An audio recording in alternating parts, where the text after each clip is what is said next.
Olá para você. Eu queria trazer um tema hoje que não é um tema muito legal, mas eu acho necessário. Divisão de igreja. Gente, isso ao mesmo tempo que é difícil ter que falar, é importante falar. E quando a gente vê nas escrituras as instruções que Deus dá, né? A gente pode trazer para nós onde nós estamos falhando. É muito fácil quando acontece uma divisão de igreja, a gente sempre colocar a culpa no outro, porque a culpa foi de quem saiu, a culpa foi de quem causou. Mas se nós somos responsáveis, se nós somos pastores, somos líderes também de algum trabalho, será que a gente não errou em alguma coisa? Eu acho que essa pergunta ela é mais do que genuína, eu acho que é uma pergunta justa para a gente se fazer e melhorar. E é sobre isso que eu quero falar nesse vídeo. Fica até o final, vamos bater um papo sobre isso, vamos refletir e vamos ver quais lições a gente pode tirar para que, se a gente estiver em falha em alguma coisa, a gente possa melhorar.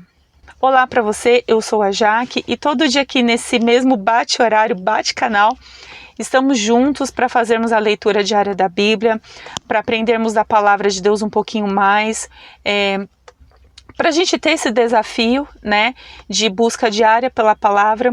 E se você gosta disso, se você quer crescer na sua fé, se você quer se desenvolver a sua salvação, desenvolver a sua vida cristã, considere se inscrever no canal para que você não perca nenhum vídeo, porque todo dia nesse horário o vídeo vai chegar para você e você vai acompanhar, nós vamos estar juntos, né, e nós vamos ser edificados juntos. Também quero lembrar você que todas as leituras que fazemos aqui desse livro, de outros, estão salvos nas playlists salvas aqui. E quero lembrar vocês também dos nossos livros que Renato e eu escrevemos. Nós temos livros sobre devocional para jovens solteiros, livros mais assim nessa área para solteiros, vida sentimental. Eu vou deixá-los aqui na descrição, são esses livros aqui, maravilhosos, tá? E quero também aproveitar e já divulgar para vocês o trabalho novo do Renato solo, que está incrível, que é esse livro aqui, Experiências com Deus, sabe, gente? Tá incrível, eu ajudei a fazer esse livro, então eu sei do conteúdo que está aqui, são histórias lindas ali da vida do Renato, do meu marido, e com certeza vai abençoar você, e eu vou deixar todos os links aqui na descrição. Antes da leitura, vamos falar com Deus pedindo que Ele nos dê sabedoria e entendimento para esse tema tão sensível e importante para a gente. Pai, em nome de Jesus, graças eu te dou por mais um dia, porque o Senhor é bom e as suas misericórdias se renovam outra vez. Peço ao Senhor que perdoe os nossos pecados, nossas falhas, nos ajude na nossa caminhada cristã. Ó Deus, se houver alguém que está me assistindo que é líder de trabalho, eu peço que o Senhor dê sabedoria, dê entendimento, abençoe esse líder. Ó Deus, que o Senhor venha renovar suas forças, que o Senhor venha, Pai, trazer as motivações certas para que essa pessoa lidere em amor, lidere com cuidado e autoridade também. E peço ao Senhor, Pai, que nos dê entendimento e abra nossa mente, que a sua palavra venha hoje para nós como uma direção e como uma cura. Nos transforma por inteiro, de dentro para fora. É o que eu te peço e te agradeço no nome de Jesus. Amém, amém. Bora lá comigo então, o livro de Atos, capítulo 20, está escrito assim. Cessado o tumulto, Paulo mandou chamar os discípulos e, tendo-os encorajado, despediu-se e partiu para Macedônia. E depois de andar por aquelas regiões e encorajar os discípulos com muitas palavras, chegou à Grécia e permaneceu ali 3 meses. Contudo, quando os judeus conspiraram contra ele ao embarcar para a Síria, decidiu voltar para Macedônia.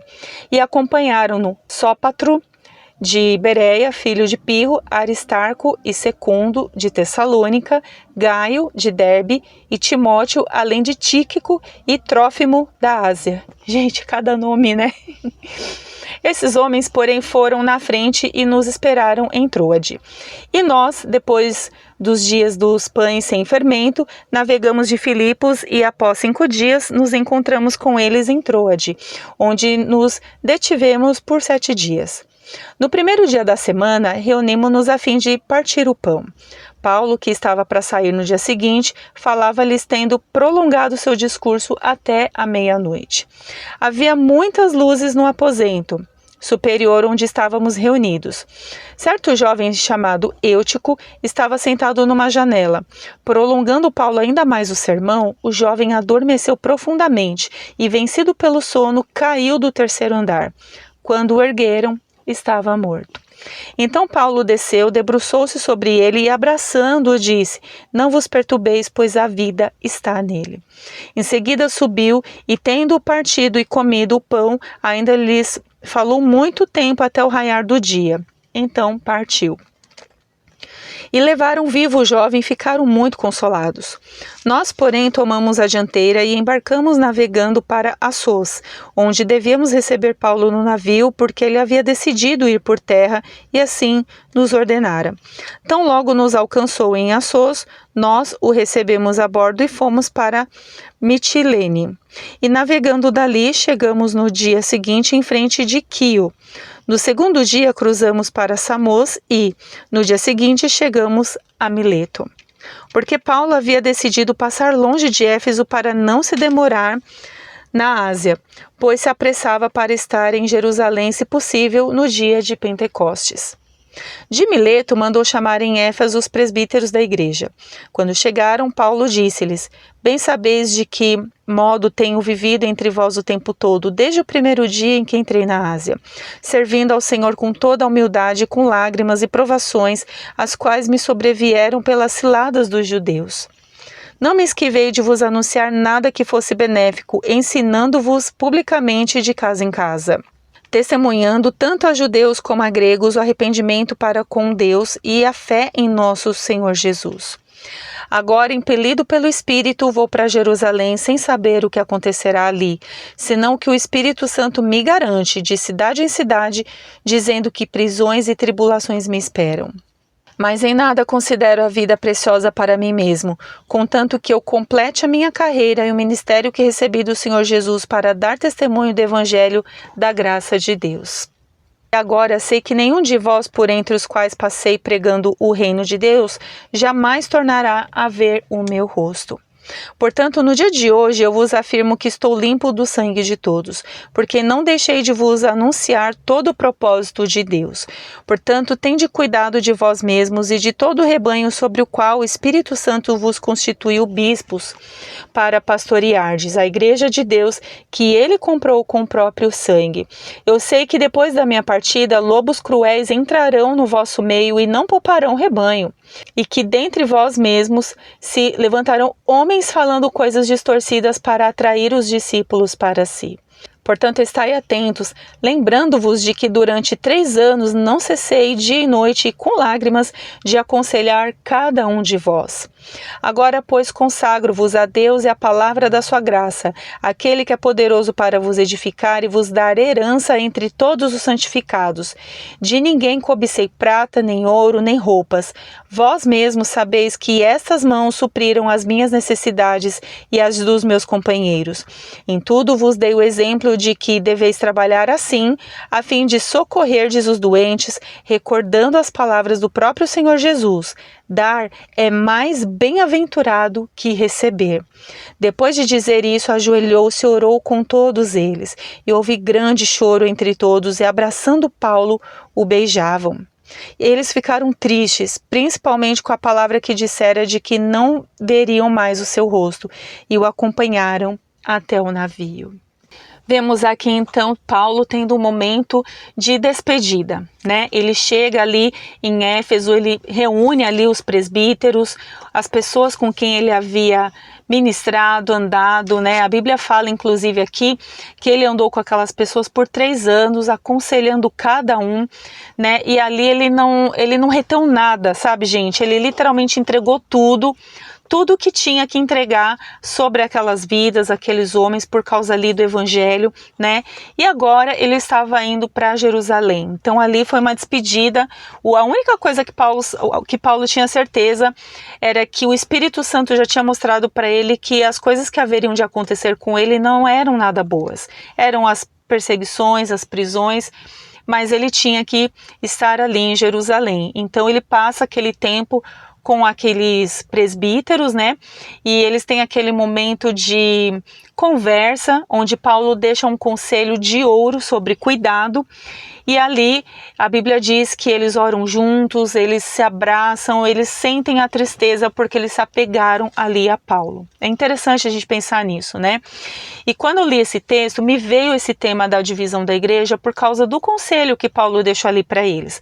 Observe o que Paulo fala, ele fala assim: tende cuidado de vós mesmos e de todo o rebanho sobre o qual o Espírito Santo vos constituiu bispos. Então aqui é um cuidado, é uma instrução onde ele fala assim: olha, aprendam, tenham cuidado de vocês mesmos, se cuidem. E cuidem daqueles que o Espírito Santo confiou a vocês. Aqui a gente já pode tirar algumas lições, sabe, gente?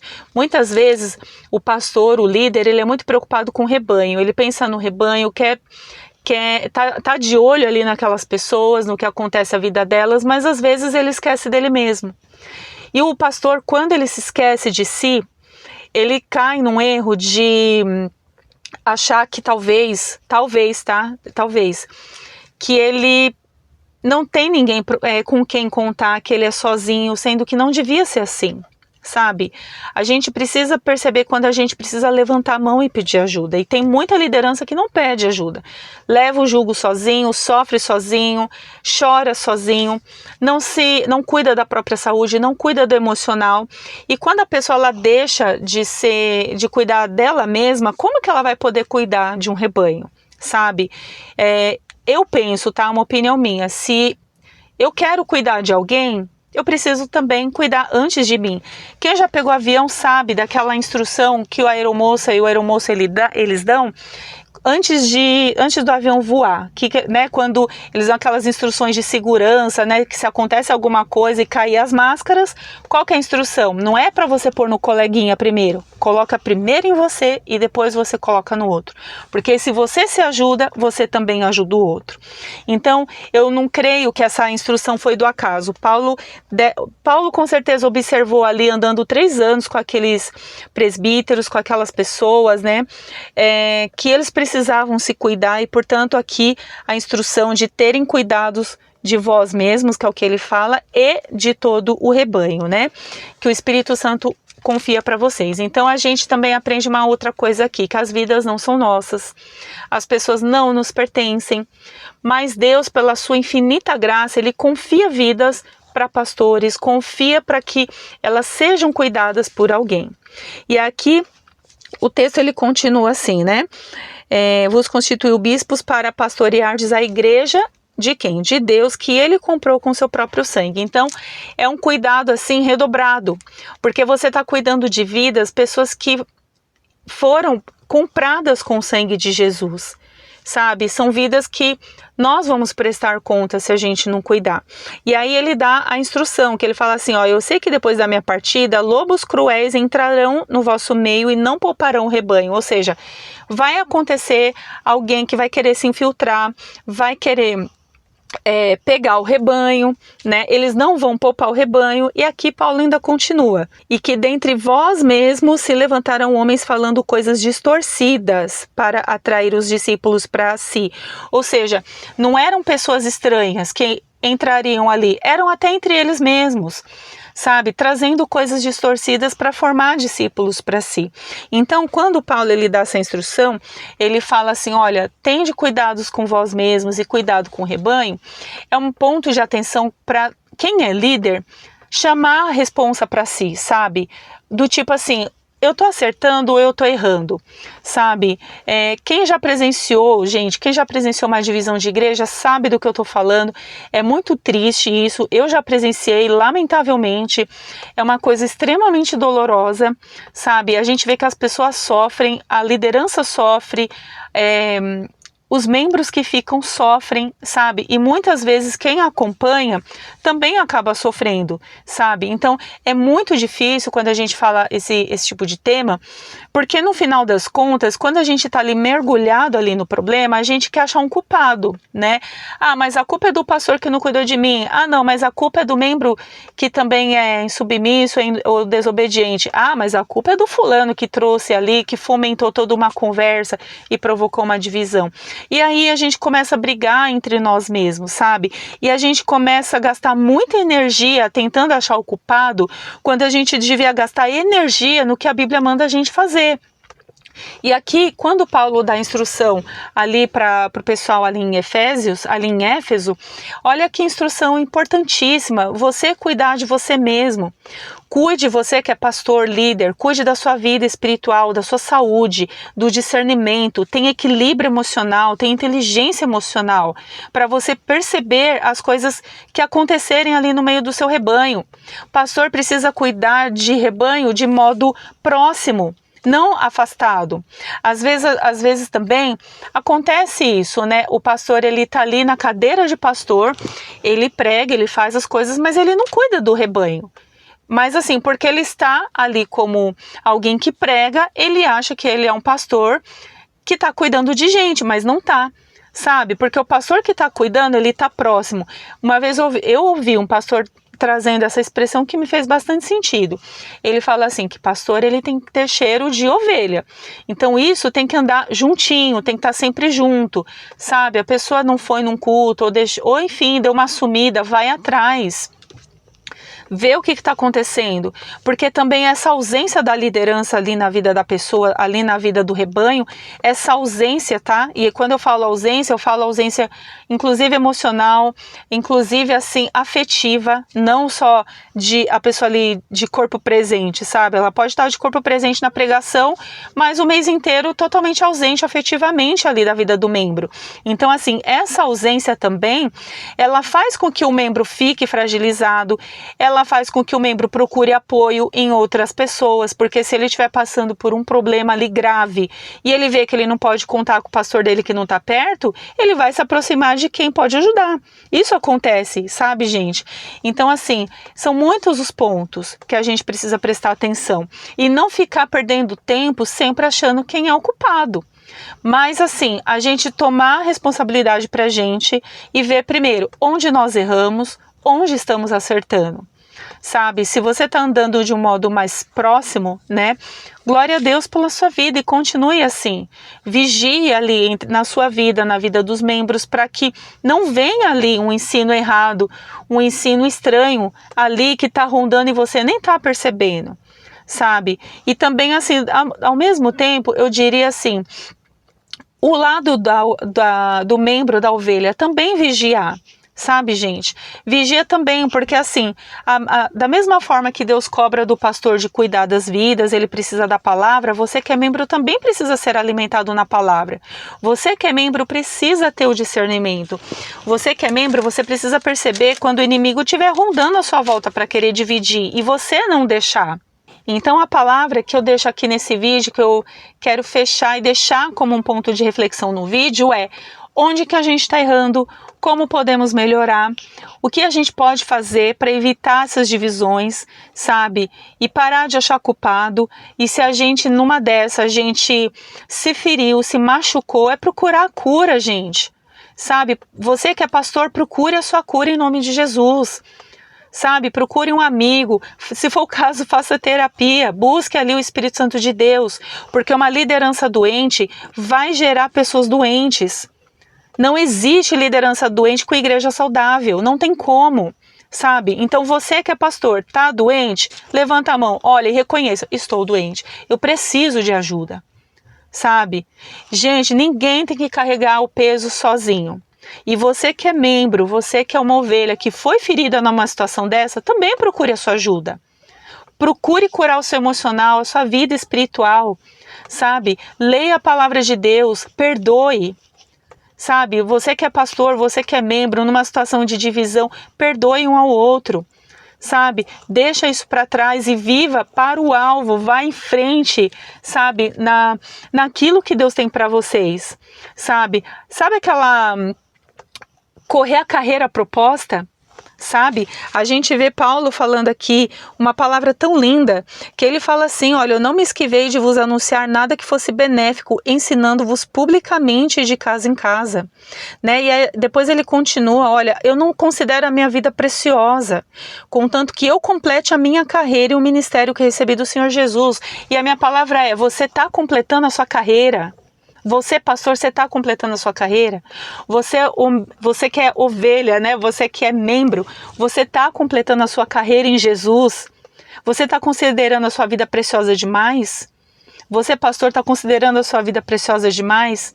Gente, precioso é só Jesus. Nós todos aqui, nós somos servos, nós somos partes de um corpo onde Cristo é o cabeça. E eu quero muito, mas muito chamar a atenção nesse vídeo para que você que de repente passou por isso, está passando por isso, procure urgentemente a sua cura, se recupere e avance e não pare em nome de Jesus. Vamos ouvir o conselho que Paulo deixou aqui para Éfeso, aqui para os presbíteros. Cuide de você mesmo, cuide da sua saúde, cuide da sua mente, do seu coração, do seu espírito e assim cuide do outro também com amor, com carinho, com dedicação, não considerando que a sua vida assim é super preciosa, sabe? Mas com o intuito de que você está completando ali o seu ministério, completando a sua carreira, porque quem vai retribuir tudo no final, gente, é só Jesus, é só o nosso Deus, porque as vidas pertencem a Ele. A igreja é de Deus e a igreja ela foi comprada com o sangue de Jesus, que não foi nada barato, foi uma coisa muito, muito cara, tá bom? Que Deus abençoe você, vamos refletir bastante sobre isso, eu tenho certeza que o Senhor vai falar no nosso coração, vai ministrar em nós, e que, sabe, gente, em nome de Jesus possamos contar boas histórias, possamos contar testemunhos de quem passou por isso. Que isso, em nome de Jesus, sirva para ser vitória na sua vida, para a glória do nome de Jesus, tá bom? Que Deus abençoe você e até amanhã no próximo vídeo. Tchau, tchau.